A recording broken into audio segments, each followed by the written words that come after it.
All right. So Marriott just launched its 39th brand and its two property wellness concept in Italy. So today we're asking how many brands is too many? And is this actually a smart strategy or just a brand overload? We'll also get into the rise of food-led hotels, yum, Virgin Atlantic pulling a major route and fuel costs hitting cruise profits. And of course, a viral moment where a flight turned out to be a bus. Let's get into it.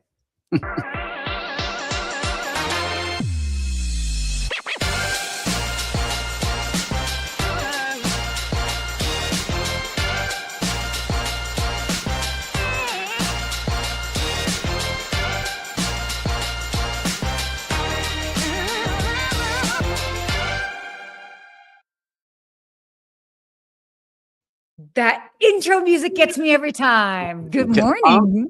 Good morning, Sarah. I missed you last week. I know, I missed you too. Will you tell the people where you were?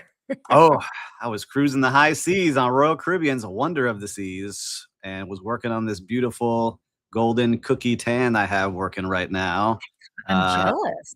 I had to say, it was awesome. It was the first time I did a multi-generation cruise. So my parents, my brothers, my kids, it was awesome. And they did a great job on Royal Caribbean, I have to say. I did a little LinkedIn post about it, but man, it was awesome. A great time. It makes me want to do more cruises. And I'm like, hey, can I go on my own and like work from a cruise? I know you do it all the time.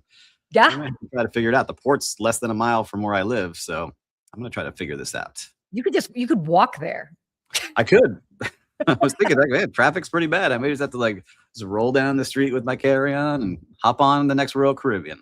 Well, that's kind of awesome. And, I've done a lot of cruises, but I have actually never done a Royal Caribbean cruise. And I was thinking, actually, oddly enough, after I'm in Miami for Sea Trade, possibly doing a little short one out of Los Angeles. So Port of Los Angeles, AKA Long Beach. So you kind of inspired me. Look at you. Yeah, listen, I'm finally influencing Sarah. You always influence me on travel. I'm slightly becoming an influencer here, but it was great. I want to go to Sea Trade, so I'm going to make that happen because I'm really into this whole cruise world now. So do that. I'm speaking one of the days. We'll make sure that you get all set up. You got to go to the Porthole Cruise Party. We should have actually Bill Panoff on sometime. We should do something on cruises and have good old Bill Panoff. He's like the cruise man. He's amazing. By the way, just planting the seed for that in the background. But by the way, I also have to do a quick shout out because I worked with our dear friends over at Muse. I just came back from Seattle and I was filming some social media stuff for them with also our other friends at Stay Pineapple. So nice. It was really fun. What a fun hotel brand. And to kind of get to bring that to life and then also kind of show a little bit of the behind the scenes of the Muse technology and how it just really kind of helps make the guest experience sort of seamless. So that's what I just came back from. Good old Seattle. Always fun. I've never been to Seattle. Got to make it happen. But I know that today we've got a busy show. We do. Got some special things happening. What do we have special going on, Sarah? Why don't you tell the viewers here? All right. Well, we actually have a special guest on today. Should we introduce Sean O'Neill? I think let's bring Sean on. Do we get a round of applause? Come on, Sean.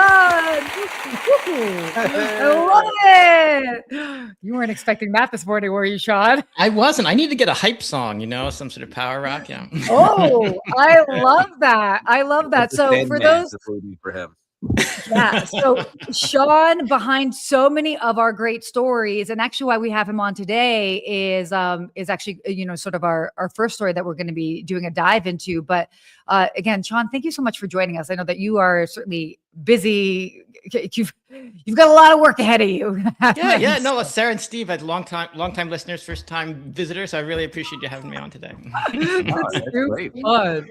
Well, we love what's going on here, what you're writing about. We got Marriott, the big news, their 39th brand that they're putting out there into the world. And this one's a little bit different. Why don't you tell listeners and viewers, what are they creating? What did you write about? Yeah, so they decided they wanted to create a luxury wellness brand. And so their team went up into the hills of the Dolomites in Italy and found this husband and wife couple that have spent the last 2 decades creating this luxury wellness brand called Le Fay. It is doing very well. It's just 2 resorts, but those 2 resorts with less than 200 rooms generated like $50 million worth of revenue last year, all with profits.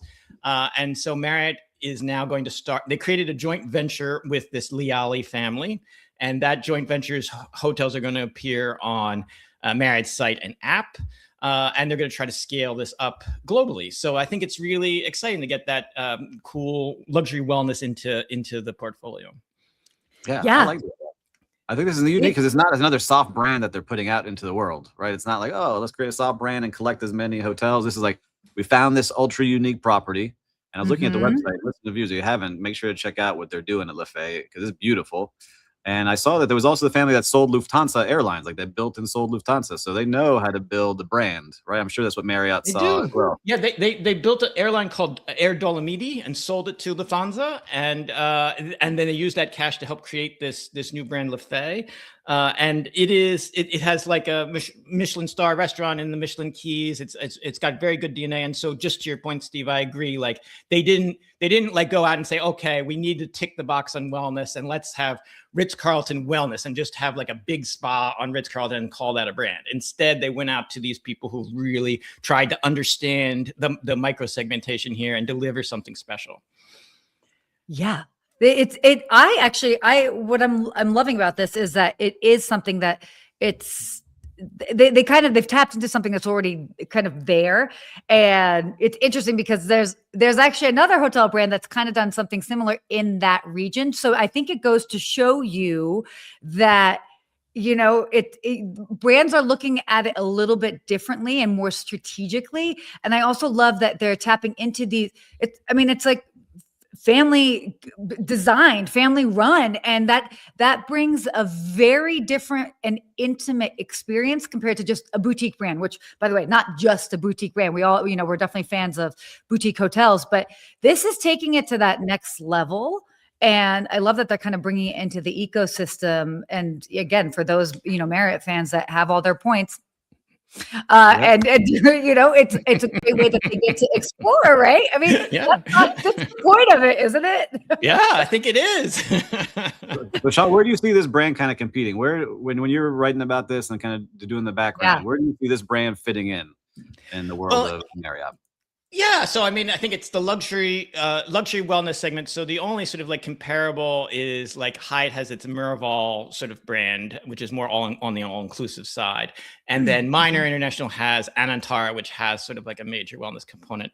But I think it's sort of there's often this question of like, are there too many brands? And I can understand where people get to that perspective, but to me, there's not enough brands. Like to me, the big problem is most people, it's not. When I talk to them and, the barbecue, it's, it's not like, oh, Marriott has so many brands. I don't understand the difference. It's like the last half dozen hotels I've been at have kind of sucked. And so, you want to find that experience of a hotel where you really vibe with it, where you really like all the details. And it doesn't have to be luxury. It could be, you really like the height of the beds or where the desk is, always know reliably, like the desk is going to be a certain way. And I think what's great about, this example of what Marriott did is they really were thoughtful and intentional about what they're doing. Whether they can execute and scale it up successfully is a separate question. With W, when they acquired it, they kind of ran it into the ground and now they have to try to turn it back around. So it's hard to scale them up. But I do think, if I could go on for just a little bit more, if I follow like, we live in a different world now for discovering brands. It's not like the old days where you have a billboard in Times Square and say, this is the Lefay brand and everyone has to know it. Instead, I can follow Sarah on Instagram or I can follow Steve on social media. And if I'm following one, I know, I've got a certain vibe and I will be fed content. The brands will get surfaced to me. The hotel recommendation that will most be resonating with me will come that way. And it'll be a different experience, depending on the two of you. I might get Four Seasons in Washington if I'm visiting Washington D.C. or a peninsula in California if I'm following Sarah, or maybe it's going to be an agritourism resort in South Florida if I'm following Steve. And so I think in that world we don't need if Marriott adds 39 brands or has 139 brands, it doesn't matter as long as they can get that brand directed to you via digital media. And so that'll be a good thing. So if I'm really passionate about wellness, my chance of actually finding a hotel where I really vibe with is really going to increase. So I'm super, super excited about this. Yeah, I love your point of view, because I think a lot of us, we say, man, another brand coming out is another one. But you're saying that there could be 100. And I see what you're saying, because now in this world of you're being fed what you like and you start consuming that content, you get the direct bookings. Like one of my partners in my project, that's what he does. He said, man, we get 80% of our bookings through Instagram because we're making content like a TV show. And that's what people want to go experience. That's so wild. I hear what you're saying there. Yeah, I hear what you're saying. There's a lot there. of brands would be super jealous of having that high of a level. Yeah. No, Yeah, that's well, and it's also very specific, and it's interesting because I actually do a lot of work with the PR team from Marriott, so I can speak to this directly, and just even understanding a bit of the strategy and also understanding the consumer's mindset. So, interestingly enough, almost the everyday consumer is not necessarily realizing, oh, Ritz-Carlton, Sheraton, Westin, they know those brands individually. And then they might have to dig a little deeper to be like, oh, yeah, that's right. They're all under Marriott. And so also, once you kind of like get into whether it's Marriott or any of the hotels, their ecosystem, and you're in the app and you're searching for places, again, kind of to your point, Sean, it's like, okay, well, I'm going to Miami and I'm like, I'm going to be using true story. I'm going to use my points. Where can I stay with my points? And I discovered a whole bunch of different brands and I'm like, oh, I could do that. I mean, I normally like the Moxie, but this is a brand I don't know. Let me look at the rooms. Oh, I could vibe with that for a couple days. So just even in how that's another way of sort of being introduced to individuals, where especially when you've got such a small Italian run. I mean, that's such a specific location. So specific. Yeah, they'll either find them on social media or they'll literally be perusing and maybe they get fed up the suggestion and on the front page of the app, or maybe they're like, oh, well, I want to go to this region and they're kind of introduced to it that way. But no matter how you slice it, I mean, I think the average consumer is not going to be like, oh, that's too many. If anything, they're going to be like, oh, great, I can use my points towards this, or get points, right? So Sean, where do you see the wellness industry going now? Because it seems like some people are starting to double down into it. It seems like we hear that all the time. How are you seeing this now? If Marriott's getting involved at this ultra high level. Well, it's interesting. Like I said, my colleague Luke Martin earlier a few months ago, looked at some reports that have been done on the financials, and I think the big problem is it's hard to execute. These are labor intensive, they're cost intensive, but they aren't always run at capacity. If you think about it, if you go to a gym, for example, or you run a movie theater, there's certain hours of the day it's not being used, but then there's certain hours where it's very intense. And so trying to figure out the economics to make it profitable is tricky. And so on the back end, as it were, in order for wellness to really grow and have very successful brands, you have to sort of figure that out. Equinox, it seems to have had figured out a good model, but it has had trouble sort of scaling. And so trying to have that execution as you grow is difficult, as you know, better than I do. Can I also say, not every brand needs to scale, in the sense that some need to be precious. Some need to be like, I'm thinking, and I not to throw out another brand, but I'm thinking about like Aman Hotels, for example. And I met with them and then finding out so many more hotels that they had than I even really realized, because they've got their city properties as well as their famous resorts. And they also have one as well in Italy. And it's interesting because it's this fine balance with luxury, is like, how much is too much when it comes to scale, because you do want to sort of keep it a little bit more, special and rare. But obviously, I get it. They also want to be in different markets and appeal to different travelers too. So that's 100%. A very fine. And Sarah, in ultra luxury, we did an analysis, and we said, hotels that have an average rate above $1,000 a night. Yeah. About 36 brands around the world. Excuse me. There's a I don't remember the exact up-to-date number, but it's between 30 and 40. Okay. And the average is only about 33 in the number of property portfolios. 4 Seasons skews it high, like 120, but a lot of these are very small niche, Auberge, etc., Ariel. And so you do exactly to your point. If you're going to get it really right, you need to keep it small. Otherwise, it's not an intimate, special experience anymore.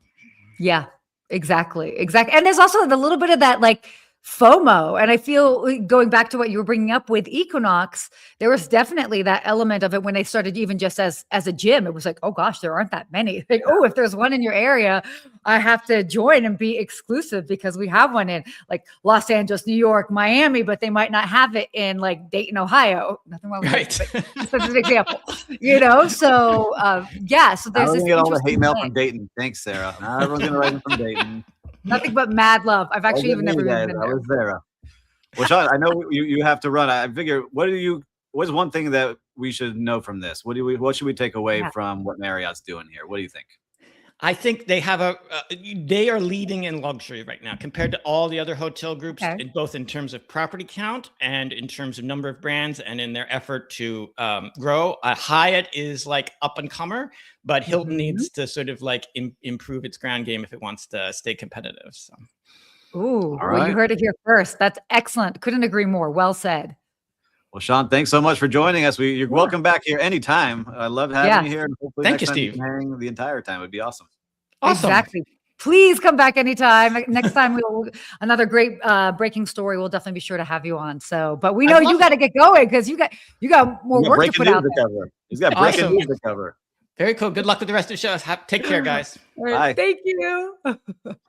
Oh man, it's so great. By the way, I love when we're able to have Sean on and some of the other editors because again, it just brings, hopefully for you all that are tuning in, it brings a little bit more of the humanness behind the stories. I mean, these are the people that are out there doing the research, putting it together, and helping bring this. Yeah, exactly. Working hard. But I do actually want to quickly address one of the comments. I don't know if it popped up during from Curtis, which I just thought this was kind of funny. Because we should plant the seed. I know that this was done before. I would lose. Yeah, I know. 39. We should definitely do a game show. Let us know, by the way. Maybe we should just do like a fun series one day, like an extra show where we have a little bit of a fun game like this. What brand is this hotel group? I think we should just do that. Totally. And then we should do. We should do that today. You can do it. Find us one random one. We'll say, what group is this for at the end? Yeah. Good luck. And then also wanted to address Ben, who mentioned tuning in from Tahoe. It's slow out here. Travel to, I mean, it definitely is. Understandably that it's slow. But let us know. Are you joining us from the California side or the Nevada side? We love both sides. Okay, well, why don't we continue on here with our stories? That was great. Let us know also, by the way, if you want us to have Sean on some of their other editors that are putting together these stories. But this is like your domain. I mean, I got a lot to say about this too, but the rush to build hotels around food. But I'm like, is this new? I mean, isn't food semi-new? And I think I was lucky enough to be part of one of the first. But this is also Sean's article. And they were saying that hotels are now increasingly building around food as the main attraction to get people into that hotel and to fill out that hotel. If you get the right big brand name to do this, it really takes off. So I was lucky enough to work at the third Nobu Hotel. So it opened in Miami Beach. And so, everyone knows Nobu Restaurant. And if you don't know the story, famously, one of their main partners is Robert De Niro, who would always eat at Nobu's restaurant in LA. And he's like, Matsuhisa, the original, the OG. I got his book on my bookshelf here. And so Chef Nobu was like, no, I don't want to do it. And then slowly he built his first Nobu. And then that restaurant group exploded and it's, worldwide known. And they were always doing it within hotels. And then they say, well, why do we keep partnering with hotels when we can create our own hotel with our own restaurant? And the guests of those restaurants trusted the service so much and that hospitality they always felt that they said, let's do it. And so that really was where it took off. And I got to see it firsthand really explode. And now I think that hotel group has 46 hotels and 20 residences and just exploding. But now more and more, we're starting to see it. And Sean talks about it, that they're making big bets on this. With Minor Hotel, which he mentioned, taking a big step into that world with 15 culinary themed hotel restaurants or hotels. And they're starting to see it more and more pop up. And I really love it because where do you go when you're on a trip? Yes, you pick the hotel, maybe it's a spa, but you're usually exploring new restaurants and exploring places to stay. And if you have that driver in there, it starts to take off. And then those hotels that do have that luxury restaurant, get higher ADR because you want to be part of that world. So Definitely. And imagine at the beginning, certainly at the beginning, or hopefully if it continues on, it's a hard to get reservation. And there are some hotels and restaurant brands that it's like, okay, well, I know that if I'm staying there, it's going to kind of give me I'll be higher up on the list to be able to make a reservation and get a reservation there. And people are like, okay, cool. I'll book. Did we not even talk about this a couple weeks ago? I don't know. Or I was just talking about this with somebody else where, yeah, they were like, hey, I booked a hotel so I could specifically dine at this restaurant. So yeah, that's absolutely part of it. And as you mentioned, where people are looking for restaurants, certainly when they're traveling, but also all too often it's like, I'm just going to eat at the restaurant at the hotel. And bonus when it's a great restaurant and they can make it a foodie experience. I mean, I was at the Riyadh Hotel in Brooklyn, and that Le Crocodile was their restaurant, which is a Michelin star restaurant at the hotel. Like, what a wonderful way to kind of experience that along with the property. Yeah, what I like seeing here too is what Minor Hotel is doing. They are looking for destinations like cities that are buzzy cities and up and coming cities that don't have a hot restaurant, creating that hot restaurant within their hotel and really driving people to stay at their property. So it's interesting to see what they're doing. But there's so many, like Cipriani restaurants. I think Miami has a lot of them. Cipriani has Mr. C hotels, now Mr. C residences. I just love it because you can understand if you like that vibe, you're in that restaurant, you feel cool. You're like, all right, I would love to stay in a hotel like this. And then you like that hotel and it becomes a residence. And then you live that lifestyle. It's just something I love seeing. You know, I'm a big fan of that for many years. Yeah, no, I agree. And I think that this is, I mean, it's smart. It makes sense. I mean, we've been seeing it for some time, but definitely seeing more brands kind of lean heavily into this. I mean, it just makes sense because if you do it right, it can completely change the bottom line of a hotel, where normally F&B doesn't necessarily do much for the hotel. So if it's done right, it can change the game. I have to see it firsthand where we were in that brand. So that brand, I'm telling you, it works. And if you're not a hotel brand that has a big name chef, it really does drive significant revenue. So if you can make that investment, try to do it. Totally. All right. Well, why don't we quickly go on here to our other topics? Let's do it. This is kind of a big deal. It all depends on how much you guys are really following the airlines, the oil prices, jet fuel, all of that. Virgin Atlantic pulls the Riyadh route less than a year after launch. And for those that don't know where Riyadh is, it is in Saudi Arabia. This is sort of suggesting deeper challenges, by the way, just beyond timing and necessarily like geopolitics, political reasons. But it raises questions about demand, hype, all of that. To me, it's not a big surprise. Actually, I don't know if I've actually said this on air here, but for those that may not know, I actually lived in Saudi Arabia for the first 6 years of my life. I've got cousins, uncles that live there. My dad does a lot of business there. I'm half Lebanese, etc. So I have a lot to say on the Saudi push that we could totally get into another time.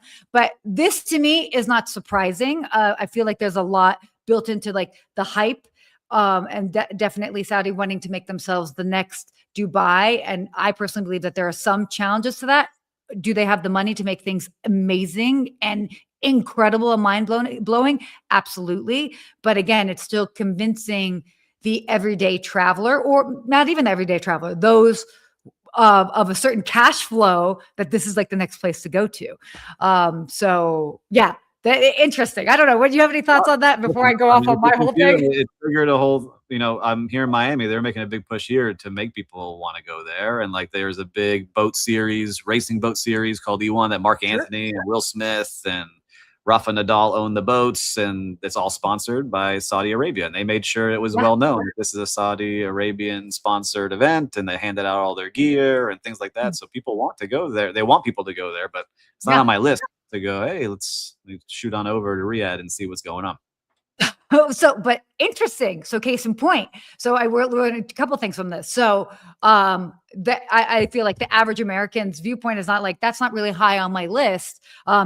I would like to go back, but it's also been since like a long time since I've been there, and I have a personal tie to it.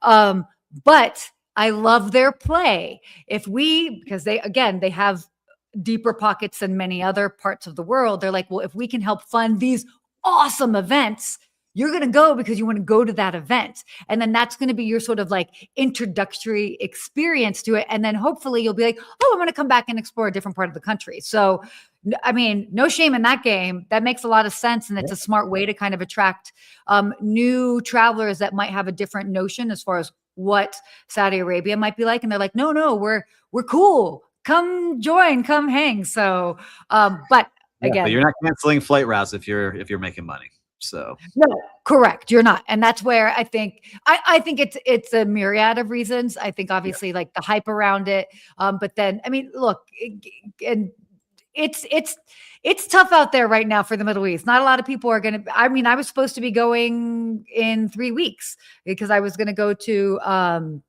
the travel mart there. And I was still going to go if flights were more readily available. And I think Emirates is now even going to be pulling a flight from LA to Dubai or some of them, which is huge just because of demand right now. So that's going to be a whole other topic for another day. But yeah, it just goes to show you lots of things are changing right now. and quickly, yes. Yeah. All right. Moving on. Carnival. Fuel. Yeah. Yeah. Carnival cuts. Yeah, exactly. We could talk about fuel for days. It's a problem. Carnival cuts profit forecast on fuel shock. So Carnival cuts a full year profit outlook due to rising fuel costs tied to the Iran war. Unlike competitors, Carnival does not hedge fuel. So they've kind of got like increased exposure to the sort of changing prices in fuel. But yeah, what are your thoughts on this, especially after being on straight up what it is, right? Like you're pushing a giant ship through water and you need, oil and gas to do it. If you're not, hydrogen power, like we had talked about a couple of months ago, I forgot what cruise line that was, where he wanted to have, natural gas and all those things. Yeah. But it's a lot of money. And just, you see it every day, listeners and viewers, if you're going to go fill up your car with gas, I mean, look, I only filled up halfway yesterday because I'm like, hopefully this will come down a little bit more in the next couple of weeks. Right. Really? Couple weeks? I can only imagine. Yeah. I can only imagine the cost to fill a ship. I'm curious if any of our listeners are cruise experts. How much does it cost to fill one of those? Because we were just talking about a yacht, and a yacht is like $200,000 on like a little tiny yacht here. Yeah. So I'm curious what it costs to fill those giant ships. But each one of those ships, if they're operating well, is making $1 million a day on top line. So it's your biggest cost is labor, and I'm sure fuel now is definitely up there. So the cost of those cruise lines is going to get higher and higher because they got to cover it somehow. Yeah, it's wild to me. I saw somebody posting the other day, a travel influencer who was like, the prices of airfare are so expensive. And I was just like, really? Do we not know what's going on? I actually think that, and maybe we can file this for next week. We should actually talk about some of the fuel costs and how it's impacting the travel industry just a little bit more, because I think it's really easy for us as Americans to just be like, oh yeah, it's not that big of a deal. It's a freaking big deal. It's a little bit more insulated for us. Yes, obviously you were seeing higher fuel prices at the gas tank, but I mean, you've got countries that are like, they're straight up cutting flights because they're like, we don't have enough jet fuel, and what that is doing for the local economy. I've got some, friends of mine in the Philippines, and gas has quadrupled in cost, So like, what's going on here? Well, we know what's going on. Anyway, there's David Turk doing some research. Look at him as a journalist. Okay, we love Royal this. Caribbean Oasis of the Seas is said to hold 30,000 to 35,000 gallons on that ship. So just as one ship out of their entire fleet, I'm sure they have a good deal on their gas. But man, that just starts adding up very quickly to get that thing filled up, which is unreal. Well, we have a lot of interesting travel stories. You want to talk about this one? This one's pretty funny. Let's go into this. We'll get to our final unhinged travel story of the week. And I love this. You booked a flight, but you end up finding out it's actually a bus. So a passenger went viral. By the way, I love that this is new news for some people because it ain't for me. But a passenger went viral after discovering her flight was actually a bus ride booked through the airline. She boarded through the gate and walked outside, got on a coach bus instead of a plane. And then the bus left the airport and drove the route instead of flying it. So let me know, guys, has this ever happened to you? It's I was just watching the video. It's pretty hilarious. And I was like going a little further into it after watching the video today. Like she booked it through work thinking it was American Airlines. And it said, oh, it's $400 to go from Chicago to somewhere. And she booked it, got to the airport, had to go through TSA, had to do all the screening, got to the gate, was looking out the window, was like, oh, there's a bus there. I guess it's just going to take me to my plane. Walked down to the bus. And then the bus started going down, the runway and then made a right-hand turn at the airport. And then she realized like, I'm not going to a plane. I'm taking this bus. And they were serving cookies. She realized when they started serving cookies like they would on the plane, and here's your coffee and here's your snack. Oh my gosh, they did the whole service. I've actually never opted for this, but that's hilarious. So yeah, let us know, by the way, in the comments, have you ever done this? It's not uncommon for me because for those that know, I've got family that are in Allentown, good old ABE airport, and it's a smaller airport. Not a lot of flights fly there. So it was not uncommon for me as an option, or even like my aunt would fly in from Portugal into Newark. There's an option from Newark that then you fly in to Newark and then you get on the next plane, which is a bus that takes you to Allentown, or flying into Philly and then you get on a bus. Actually, my mom just did this 2 weeks ago. She flew from Las Vegas to Philly, got on a bus, and I'm like, how is that, Mom? Because I personally have always avoided it. I'm like, no, I can't. But I can see how you get faked out. Like when I went to Italy last year, like you had to switch Germany. You get on the bus and then they take you to the plane. So I was like, all right, I'm just getting on the bus. But then to sit there and realize, what? I just paid $400 to take a bus out of the airport. Yeah, but it takes it to the other airport. It's pretty interesting. It's called Landline by American Airlines. So it's pretty cool. It's wild. So let us know. Crazy stuff happening in travel. But yeah, let's just do a quick real-time recap. I think we deserve a real-time recap this week because you were just out there in not even the streets of hospitality. You were out there in the waves of hospitality, the seas of hospitality. Yeah, so I talked about it in our opening here, but definitely on Royal Caribbean. And I want to give them a shout out because their app that they use, I learned a lot. Like I pre-booked almost every single thing that I did on that ship, leaving some windows of time to relax, but I didn't have to stress. I had a cabana, luckily to split with my family when we got to their private island. I had restaurant reservations done, spa appointments done, stuff for my kids done. And it made it very, very easy to cruise. And it made me even more excited now.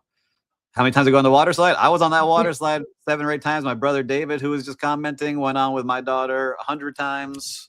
We hit everything up. I zip lined.